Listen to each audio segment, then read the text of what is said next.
नमस्कार, डाफे टिभीमा स्वागत छ। म मुना चन्द। चीनका लागि नेपाली राजदूत विष्णुपुकार श्रेष्ठले ग्लोबल टाइम्ससँगको विशेष अन्तर्वार्तामा चीन नेपाल रेलमार्ग परियोजना हाम्रो समृद्धिको बाटो हो र नेपालका लागि शताब्दीकै परियोजना हुन सक्ने बताए। राजदूतले रेल परियोजनाबाट दक्षिण एसियाले लाभान्वित हुने ठूलो सम्भावना र अवसर रहेको बताए र यदि भारतले यसको अध्ययन गर्यो भने उनीहरूले यो रेलमार्ग परियोजनामा चीन र दक्षिण एसियाबीच ठूलो कनेक्टिभिटी क्षमता रहेको पत्ता लगाउनेछन्। यो परियोजनाले नेपाललाई ऋणको जालमा धकेल्छ भन्ने केही सञ्चार माध्यमले गरेको आरोपको पनि उनले निन्दा गरे। चीन नेपाल रेलवे परियोजनामा ऋण वा ऋणको कुनै पनि छलफल नभएकाले ऋण जाल भन्ने कुरा आफूले नदेखेको उनले बताए। यस्ता कुरा लेख्नेहरूलाई गलत जानकारी दिइएको हुन सक्छ उनले भने।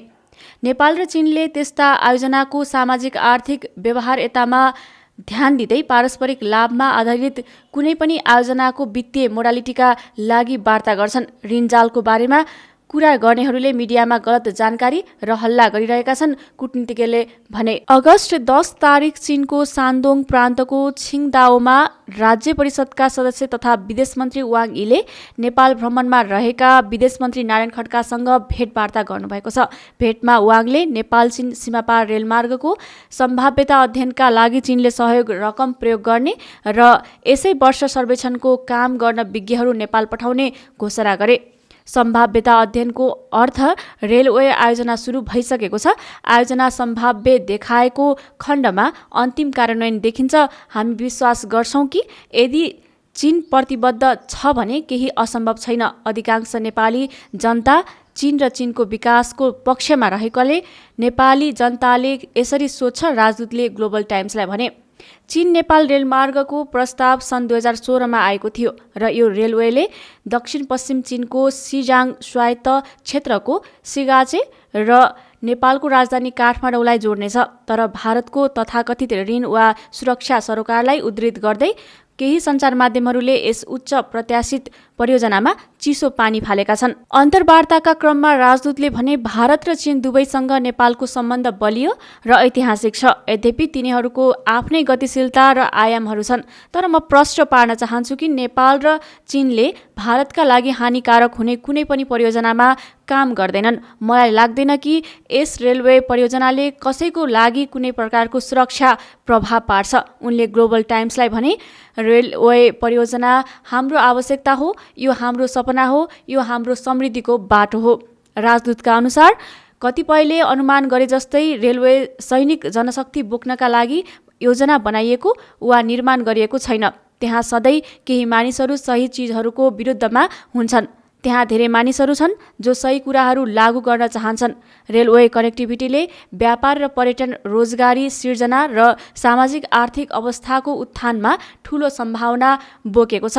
उनले केही महिना अघि मात्रै खोलिएको चीन लाओस रेलमार्गले ल्याएको सकारात्मक प्रभाव आफूहरूले देखेको बताए। यसले हामीलाई पनि उत्साहित बनाएको छ। त्यसैले यो घोषणा सुनेर नेपाली जनता निकै खुसी भएका छन्।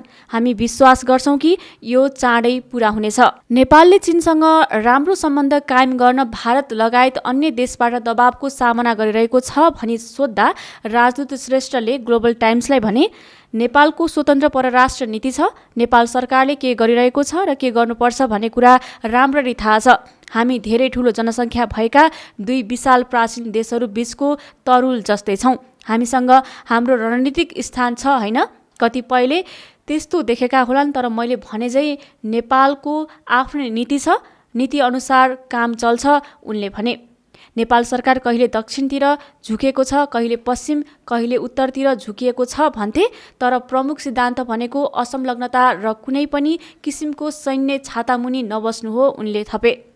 कूटनीतिज्ञले चीन र भारत दुवै नेपालका छिमेकी घनिष्ठ मित्र र नेपालको विकास साझेदार भएकोमा जोड दिए। दुवैसँगको हाम्रो सम्बन्धको आफ्नै इतिहास र परम्परा छ। सांस्कृतिक सम्बन्ध र जनताबीचको आदान प्रदान दुवै छिमेकीसँगको हाम्रो सम्बन्धको विशेषता हो। चीन र भारत दुवैसँगको सम्बन्धमा हामी असंलग्नताको सिद्धान्त र संयुक्त राष्ट्रसङ्घको बडापत्रलाई पनि पालना गर्छौँ, उनले भने। पिपल्स रिभ्यूले अगस्त 11मा अमेरिकी सभामुख न्यान्सी पेलोसीको चीन भ्रमणपछिको चीन भ्रमणप्रति असन्तुष्टि व्यक्त गर्न नेपालका परराष्ट्र मन्त्री खड्कालाई भेट्न काठमाडौँ स्थित युरोपेली युनियनका राजदूतहरूले भेट्न चाहेको रिपोर्ट गरेको थियो।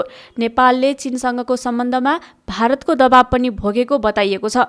नेपालको परराष्ट्र नीतिमा बाह्य दबावको बारेमा बोल्दै कूटनीतिज्ञले ग्लोबल टाइम्सलाई भने, मैले भन्नै पर्छ कि नेपाल र चीन छिमेकी हुन्। हिमाल, नदी र जनताले प्राचीनकालदेखि नै जोडिएका छन्।